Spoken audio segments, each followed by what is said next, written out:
कृषि दर्शन कार्यक्रम में आप सभी का स्वागत है। बहनों भाइयों, हमारे किसान बहन भाई दिन रात कठिन परिश्रम करते हैं। जब कठिन परिश्रम करते हैं तो चाहते हैं कि उनका अधिक से अधिक उत्पादन हो और उसका उचित मूल्य उन्हें प्राप्त हो। अधिक उत्पादन प्राप्त करने के लिए बहनों भाइयों हमको पारंपरिक कृषि यंत्रों के स्थान पर आधुनिक कृषि यंत्रों का प्रयोग करना पड़ेगा। और हमें किस तरह के कृषि यंत्रों का प्रयोग करना है, इसकी जानकारी होना बहुत आवश्यक है।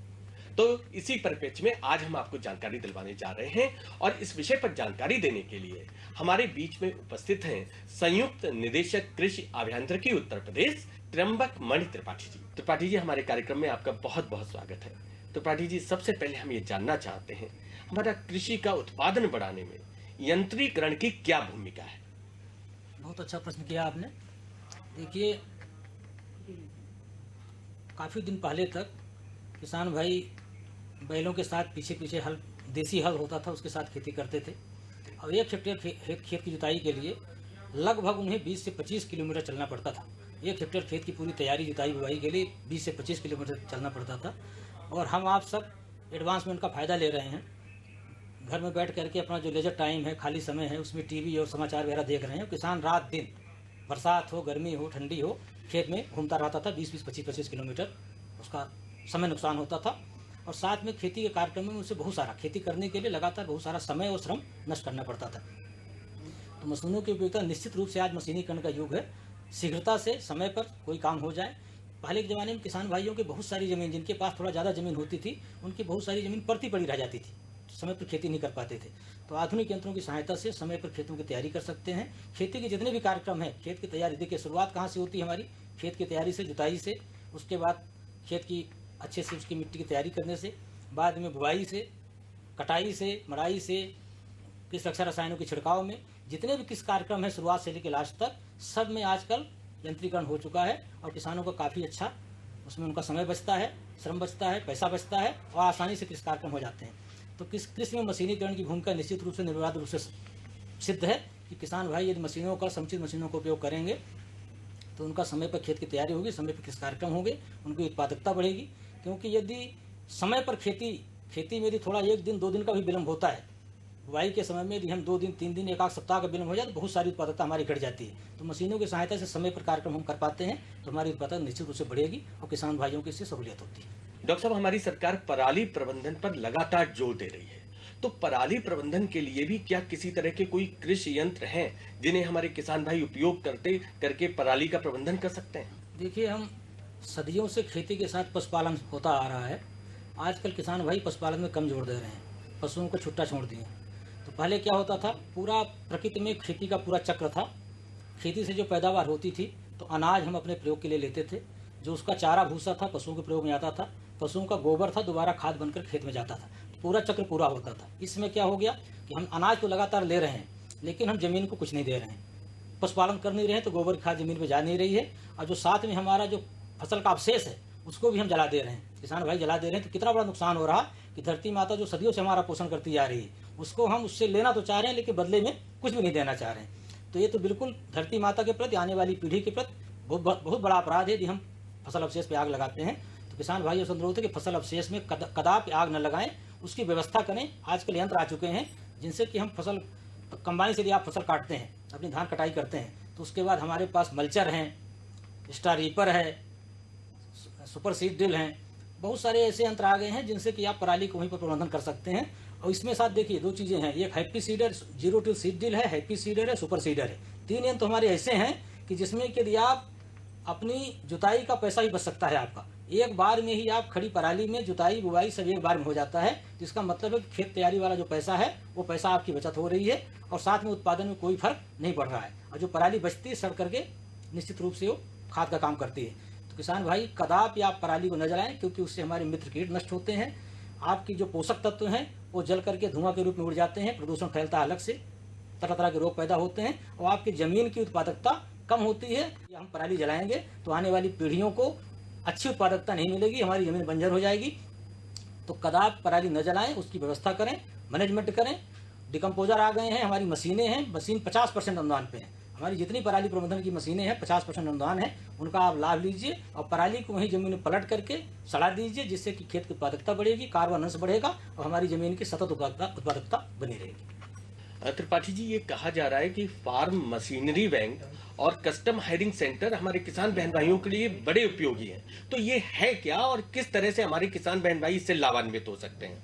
देखिए, farm machinery bank, custom hiring centre दोनों एक तरह से हमारे बैंक शब्द से आप समझिए कि गांव में हम ये चाहते हैं कि किसान भाइयों के बीच में छोटे छोटे हमारे मझोले किसान हैं, लघु सीमांत किसान हैं, सभी की इतनी हैसियत नहीं है कि अपना अलग अलग यंत्र ले सकें, क्योंकि यंत्र चलाने के लिए ट्रैक्टर चाहिए, साथ जितने भी ट्रैक्टर के पीछे यंत्र चलते हैं सब किसान भाइयों की बस की बात नहीं है। तो सरकार ने इस तरह से व्यवस्था बनाई है कि गाँव में किसानों के समूह या कोई सक्षम किसान है तो कस्टम हायरिंग स्थापित कर सकता है। 40% छूट मिलेगी किसान भाई को। उसमें ट्रैक्टर हैं, साथ में आपकी खेती में आने वाले कोई भी यंत्र हैं, अपनी इच्छा से आप जो व्यवस्था करना चाहते हैं, आप जुताई वाले, बुआई वाले, कटाई वाले, मड़ाई वाले, सभी यंत्र उसमें शामिल कर सकते हैं। 10 लाख रुपए कीमत है इसकी। 10 लाख रुपए में 40% छूट मिलेगी। व्यक्तिगत किसान भी ले सकते हैं इसको। ये तो हुआ कस्टम हायरिंग सेंटर। पर्पज क्या है इसका कि किसान भाई जो कस्टम हायरिंग सेंटर स्थापित करेंगे वो गांव में जो दूसरे नीडी किसान हैं, जिन किसानों को आवश्यकता है, उन किसानों को आप किराए पे देंगे। और क्योंकि सरकार से आपको छूट मिली है तो जो सरकारी जो बाजार का दर है, मान लीजिए 500 रुपये घंटा कोई मशीन चलती है, किसान लेते हैं, तो आप उससे थोड़ा कम पे 450 में 400 रुपये में किसानों को उपलब्ध कराएंगे। जिससे सरकार की सब्सिडी, सरकार ने आपको छूट दी है, अनुदान दिया है, तो उसका लाभ बाकी किसानों को भी मिल सके। उद्देश्य है कस्टम हायरिंग सेंटर का। तो इसी तरह फार्म मशीनरी बैंक समूहों के लिए है, जो हमारी रजिस्टर्ड सोसाइटी हैं, किसानों की सेवा के लिए जो हमारे समूह बने थे, सोसाइटी के रूप में रजिस्टर कर लिया सोसाइटी एक्ट में। ये आजकल FPO है, किसान उत्पादक संगठन है, जो सोसाइटी एक्ट अथवा कंपनी एक्ट में रजिस्टर्ड है। क्योंकि सरकार की सभी स्कीमें धीरे धीरे चल करके FPO पे केंद्रित हो रही हैं। FPO को धीरे धीरे सरकार की योजनाओं का लाभ मिल रहा है, तो FPO को हम लोग फार्म मशीनरी बैंक भी दे रहे हैं। तो जो हमारे रजिस्टर्ड सोसाइटी हैं, FPO हैं, इनको फार्म मशीनरी बैंक मिलेगा। इसमें 5 लाख से 15 लाख तक का प्रोजेक्ट है और इसमें 80% छूट है। समूह के लिए 80% छूट है और इसीलिए स्थापित किए जा रहे हैं कि ये किसान भाइयों को, इसमें जो किसान भाई सक्षम नहीं है उनको किराए पे, कम किराए पे अच्छे यंत्र मिल सकें, समय पे हमारी खेती के काम हो सकें। और पराली प्रबंधन वाली जो हमारी योजना की अभी बात में कर रहा था, उसमें भी फार्म मशीनरी बैंक है। उसमें 3 यंत्र, कम से कम पराली प्रबंधन के 3 यंत्र लेना आवश्यक है, जिससे कि खेती के बाकी कार्यक्रम चलें और पराली प्रबंधन भी साथ साथ होता रहे। किसान भाई आग लगाना बंद करें और वो हमारी पराली गल करके, कट करके मिट्टी में दब जाए और खेतों की हमारी उत्पादकता बची रहे। त्रिपाठी जी, जैसा कि आपने फार्म मशीनरी बैंक के बारे में बताया, कस्टम हायरिंग सेंटर के बारे में बताया, इनका लाभ प्राप्त करने के लिए हमारे किसान बहन भाइयों को संपर्क कहां करना पड़ेगा? देखिए, बहुत अच्छा प्रश्न आपने किया है। किसान भाइयों को अब किसी भी कार्यालय में, हमारे कृषि विभाग के कार्यालय में कहीं भी उनको भटकने की जरूरत नहीं है। इस समय अब किसान भाइयों के लिए उत्तर प्रदेश सरकार ने पारदर्शी किसान सेवा योजना शुरू की है और उसमें upagriculture.com हमारी वेबसाइट है, upagriculture.com। उसमें किसान भाई अपना पंजीकरण कराएं। पंजीकरण के लिए 3 चीज़ों की जरूरत है। अधिकांश किसान पंजीकरण करा चुके हैं, लेकिन जो भी किसान भाई बचे हुए हैं पंजीकरण कराएं। पंजीकरण के लिए खतौनी चाहिए, उनकी आधार चाहिए, और बैंक खाता का विवरण चाहिए। 3 चीज़ें चाहिए। बैंक इसलिए चाहिए क्योंकि आपकी जो सब्सिडी है, आपका जो अनुदान है, आपके बैंक खाते में सीधे DBT के माध्यम से जाएगा। आपका आधार, आपका बैंक लेकर के आपका पंजीकरण हो जाएगा। पंजीकरण के बाद समय समय पर हमेशा, अभी जैसे 3-4 बार, इस साल भी 3-4 बार खोल चुके हैं हम लोग। upagriculture.com में आप जाइए, नीचे उसमें लिख करके आता है। जब आप इस साइट में खोलेंगे, upagriculture.com में जाएंगे तो नीचे यंत्रों हेतु टोकन निकालें लिंक आता है। उसको क्लिक करने के बाद आपको वो आधार नंबर मांगता है, पंजीकरण संख्या मांगता है। उसके बाद जो भी यंत्र आपकी इच्छा है, जो पसंद का यंत्र है, उस पसंद के यंत्र को आप बुक करिए। जो हमारे यंत्र 1 लाख रुपए से कम वाले हैं, उसमें से आपको 2500 रुपये टोकन मनी जमा करनी पड़ती है। सिक्योरिटी धनराशि है, जिससे कि अनावश्यक रूप से दूसरे किसानों का हक न मारें। आप जो इच्छुक हैं वास्तव में 2500 रुपये जमा करें। 1 लाख से ऊपर वाले यंत्र में 5000 रुपये जमा करना पड़ता है सिक्योरिटी मनी। बैंक में जाइए, आप जमा करिए।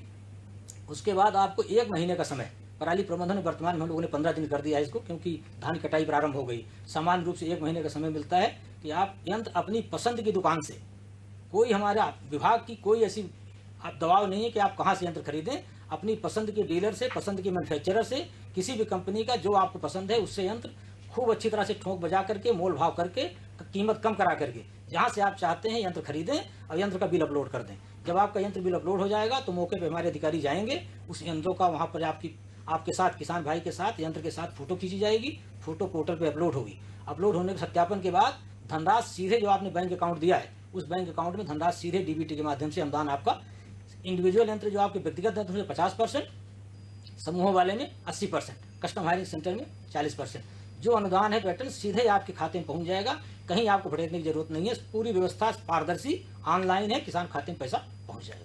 त्रिपाठी जी, हमारी खेती किसानी में सिंचाई का भी बहुत बड़ा महत्व है, तो सिंचाई को दृष्टिगत रखते हुए क्या कोई इस तरह की योजना है जिससे हमारे किसान बहन भाई लाभान्वित हो सकें? किसान भाई खेती में, उनका बीज में, कृषि कार्यक्रमों में और सिंचाई में, मुख्य रूप से निवेश में जो खर्चा है, सिंचाई का बहुत बड़ा खर्च है। तो सिंचाई में किसान की बचत होती है पैसे की, तो निश्चित रूप से किसान की आय मान सकते हैं उसको आप। यदि हम बचत कर सकते हैं सिंचाई में तो उसकी आय में जुड़ेगा। तो किसान भाइयों को बिजली और डीजल, बिजली वाले देखिए, बिजली और डीजल दोनों चीज़ में एक व्यवस्था और दिक्कत थी किसान को कि समय पर कई बार बिजली नहीं मिल पाती थी, कई बार डीजल की किल्लत होती थी, तो उनको बहुत बड़ा खर्चा करना पड़ता था। भारत सरकार ने, उत्तर प्रदेश सरकार ने एक पीएम कुसुम नाम से नई योजना चालू की, जिसमें किसान भाइयों को सोलर पंप, पिछले सालों में मिलते थे सोलर पंप, 2-3 साल से मिल रहे हैं, लेकिन इस समय उसका नाम बदलकर पीएम कुसुम हो गया। किसान भाइयों को 40% तो किसान भाई को देना है, 60% पूरा अनुदान है। 30% उत्तर प्रदेश सरकार, 30% भारत सरकार दे रही, 60% अनुदान है, 40% किसान भाई को देना है। किसान भाई उसमें 2 horse power, 3 horse power, 5 horse power के सोलर पंप आप लगवा सकते हैं। जिनके यहाँ पानी उथला है, जल्दी है, 10 मीटर तक पानी मिल जाता है, 30 फीट तक पानी मिलता है, जिन जनपदों में, जिन क्षेत्रों में, वहाँ आप 2 हार्स पावर के लीजिए। उससे जो गहरा पानी है, जहाँ पर नीचे पानी है, वहाँ पर आप 3 हार्स पावर और 5 हार्स पावर के लीजिए। 2 हार्स पावर के सोलर पंप में आपको 4 इंच की बोरिंग में काम चल जाएगा। लेकिन जहाँ पर आपको सबमर्सिबल 3 हार्स पावर और 5 हार्स पावर के हमारे जो सोलर पंप हैं वो सबमर्सिबल टाइप के हैं, मतलब जमीन के बोरिंग के अंदर पंप जाता है, वहाँ 6 इंच की बोरिंग चाहिए। तो इसमें से 40% किसान को देना है, 60% अनुदान है। किसान भाई, हमारे पास 8,000 यंत्र सोलर पंप का टारगेट था, जिसमें लगभग 6,500 की बुकिंग हो चुकी है। अगले स्टेप में, पार्ट 2 में, हमारे पास 15,000 का और टारगेट आ रहा है। तो किसान भाई जो भी सोलर पंप लगवाना चाहते हैं, सबको अनुदान पे सोलर पंप उपलब्ध होगा। सोलर पंप पे कोई कमी नहीं, पूरा हमारे पास लक्ष्य है। यदि आप सोलर पंप लगाने के इच्छुक हैं तो निश्चित रूप से सोलर पंप के लिए आवेदन करिए, और उसके बाद आपकी निश्चित रूप से सिंचाई की बचत होगी। जो बचत होगी वो आपकी आमदनी आप मान सकते हैं उसको। त्रिपाठी जी, सोलर पंप लगवाने के लिए हमारी पात्रता क्या होनी चाहिए और कहाँ संपर्क हमको करना पड़ेगा, आवेदन कहाँ देना पड़ेगा? सोलर पंप लगाने के लिए आपके पास, जैसे मैंने पहले बताया कि 4 इंच की या 6 इंच की बोरिंग चाहिए। यदि आप 3 HP और 5 HP का सोलर पंप लगाना चाहते हैं, 6 इंच की बोरिंग चाहिए, और 2 हार्स पावर का लगाना चाहते हैं तो 4 इंच की बोरिंग चाहिए।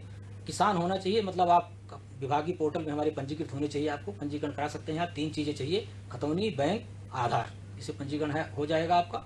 उसके बाद हमारे जो हर जनपद में, हर जिले में उप कृषि कार्यालय है, डिप्टी डायरेक्टर एग्रीकल्चर का, वहाँ जाइए और जितने हार्स पावर का आप पंप लगाना चाहते हैं उसके हिसाब से जो आपके कृषक अंश की धनराशि है उसका ड्राफ्ट बनवा के जमा कर दीजिए आप।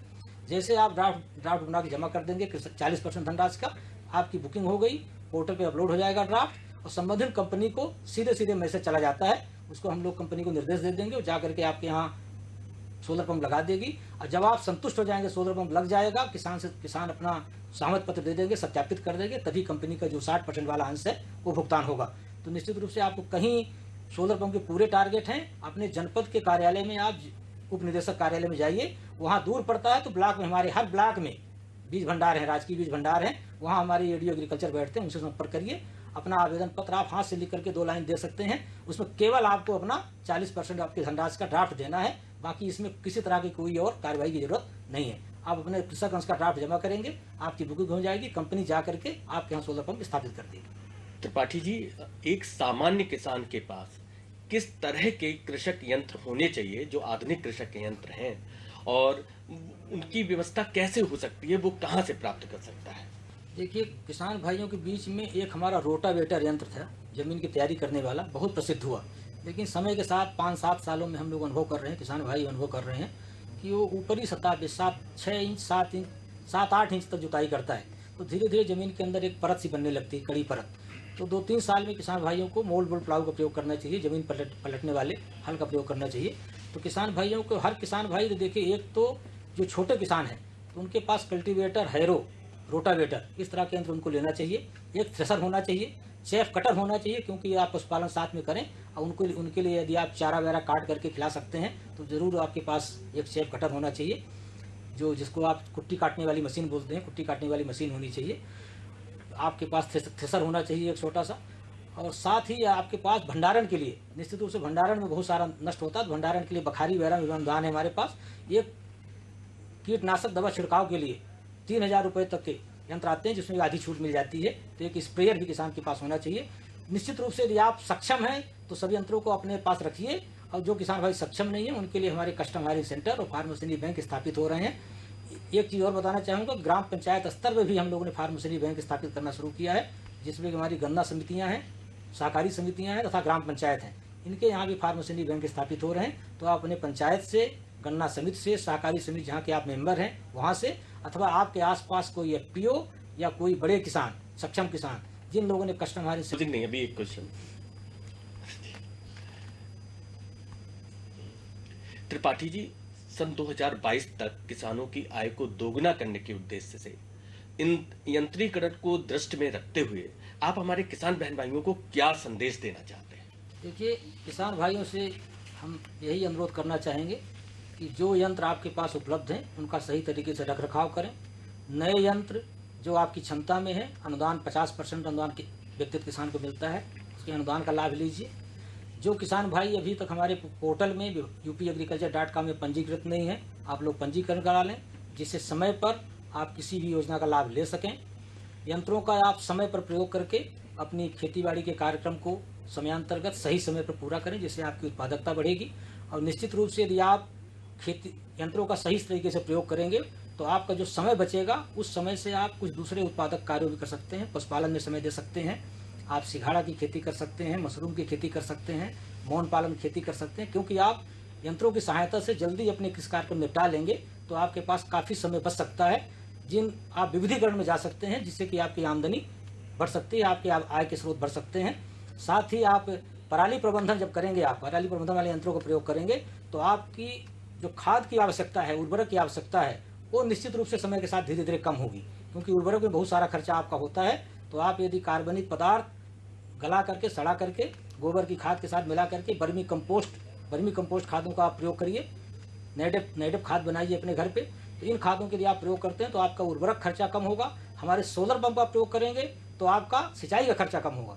तो खेती के जितने कार्यक्रम हैं सब में आपकी जो बचत होगी और विविधीकरण के कारण आपके आय के स्रोत बढ़ेंगे, तो निश्चित रूप से आने वाले समय में आपकी आमदनी बढ़ेगी। केवल खेती के भरोसे न रहें, खेती के साथ साथ आप अन्य कार्यक्रम साथ वाले करें। मशीनों का प्रयोग करने से आपके पास समय की बचत होगी, जिनका उपयोग आप उत्पादक कार्यों में करें, आमदनी वाले कार्यों में करें। निश्चित रूप से आपकी आमदनी आने वाले समय में बढ़ेगी, 2 गुनी से ज़्यादा, 3 गुनी 4 गुनी भी होगी। त्रिपाठी जी, आपने इतनी उपयोगी जानकारी हमारे किसान बहन भाइयों को यंत्रीकरण के संबंध में दी, इसके लिए आपको बहुत बहुत धन्यवाद। बहनों भाइयों, जैसा कि त्रिपाठी जी ने बताया कि यंत्रीकरण हमारे लिए कितना उपयोगी है, त्रिपाठी जी ने जो बातें बताई उस पर आप अमल करेंगे तो निश्चित रूप से लाभान्वित होंगे। बहनों भाइयों, कोरोना महामारी के संक्रमण काल में आपको 2 बातें और भी याद रखनी है कि 2 गज दूरी, मास्क जरूरी, और जब तक नहीं है दवाई तब तक न बरतें कोई ढिलाई। बहनों भाइयों, इस बात को ध्यान में रखें और कोरोना महामारी से बचें। जी जी जी। किससे बात कर रहे थे इतना हंस हंस कर? किसान कॉल सेंटर में विशेषज्ञ से खेती के बारे में सलाह ले रहा था। सुबह भी, रात को भी? किसान कॉल सेंटर सुबह 6 बजे से रात को 10 बजे तक खुलता है। रविवार को भी? साल के 365 दिन खुलता है। पर तुम ये सब क्यों पूछ रही हो? मैं तो कुछ और ही समझी थी। कृषि संबंधी समस्याओं का अपनी भाषा में तुरंत समाधान पाने के लिए पूरे भारत में किसी भी फोन से राष्ट्रीय हेल्पलाइन नंबर 1800-180-1551 पर संपर्क करें। Mission Organic Value Chain Development for Northeastern region has equipped farmers with organic ability, and organic compost resulted in high soil fertility.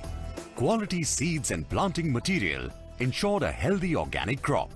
On and off farm input assistance brought excessive use of pesticides to a stop. बीज वगैरह हमको MOBCD हमको लाके देता है। Formation of FPOs and FPCs added ease to business. 14 देवता company खुला, उसी कंपनी से गाड़ी लेकर आता है गांव तक, बहुत दिक्कत कमती हो गया।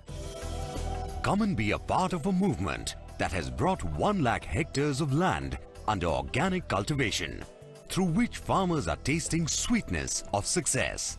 Mission Organic Value Chain Development for Northeastern region. Farmer happy, people healthy. मेरे साथ बोलो A, B, अरे नादान, बच्चे को एबीसी सिखा रहा है। अरे काम धंधे की एबीसी तू कब सीखेगा? ये देख विज्ञापन। तेरे जैसे कृषि विज्ञान सीखे हुए युवाओं के लिए भारत सरकार के कृषि मंत्रालय ने एक योजना बनाई है, ACABC। ACABC? जी हाँ, ACABC यानी एग्री क्लिनिक्स और एग्री बिजनेस सेंटर। इसके तहत कृषि विज्ञान पढ़े युवाओं का चयन होने पर उन्हें मुफ्त ट्रेनिंग दी जाती है और हाँ, अपना कारोबार चलाने के लिए बैंक से लोन भी मिलता है। इसके साथ ही अगर युवा अपने इलाके के किसानों की खुशहाली के लिए उन्हें खेती बाड़ी व अपने कारोबार से जुड़ी लाभदायक जानकारी देते रहेंगे तो उन्हें लोन पर 36 से 44% तक की सब्सिडी भी मिलेगी। तब तो मैं जरूर सीखूंगा काम धंधे की ABC। शाबाश, चलो अपनाएं स्वरोजगार, खेती में हो विकास अपार। नमस्कार। इस सीजन में हम आपको एक महत्वपूर्ण बात बताने जा रहे हैं। रबी सीजन में जो दलहनी फसलें होती हैं, इनमें बीज शोधन की बहुत महत्ता है। बीज शोधन, जैसा कि आप जानते हैं, एक वो क्रिया है जिसमें बीज बोने के पहले उसको शोधित किया जाता है। शोधन के लिए हमारे पास राइजोबियम कल्चर प्रत्येक जनपद में, प्रत्येक राज्य की बीज भंडार पर उपलब्ध है। आप इससे बीज शोधन करें। बीज शोधन का तरीका मैं आपको बता दूं कि एक कल्चर पैकेट ले लें, 10 किलो बीज में 1 लीटर पानी ले लें,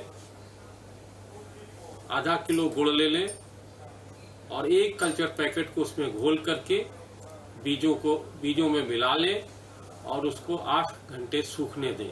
इसके बाद उसकी बुआई कर दें। बीज शोधन से बहुत सारी बीमारियां खत्म हो जाती हैं।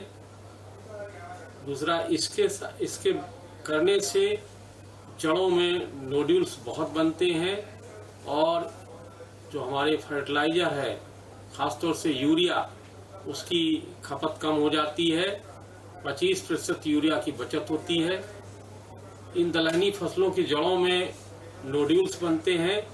नोड्यूल्स में बैक्टीरिया होते हैं जो हवा से सीधे नाइट्रोजन ले लेते हैं और पौधे को उपलब्ध कराते हैं, तो पौधा स्वस्थ रहता है और उसकी अधिक पैदावार होती है। तो राइजोबियम कल्चर बहुत उपयोगी है। हालांकि बीज शोधन के लिए जो और भी दवाइयां हैं जिनसे बीमारियां नहीं लगती हैं, उनका शोधन भी महत्वपूर्ण है। लेकिन इस वर्ष अभियान के तौर पर आप राइजोबियम कल्चर से अपना बीज जरूर उपचारित करें। मेरा आप लोगों के से यही संदेश है, आप लोगों से अनुरोध है कि इस कार्य को अवश्य करें। ये बहुत सस्ता और बहुत ही प्रभावी कार्य है जिससे हमारे दलहनी फसलों का उत्पादन बढ़ता है।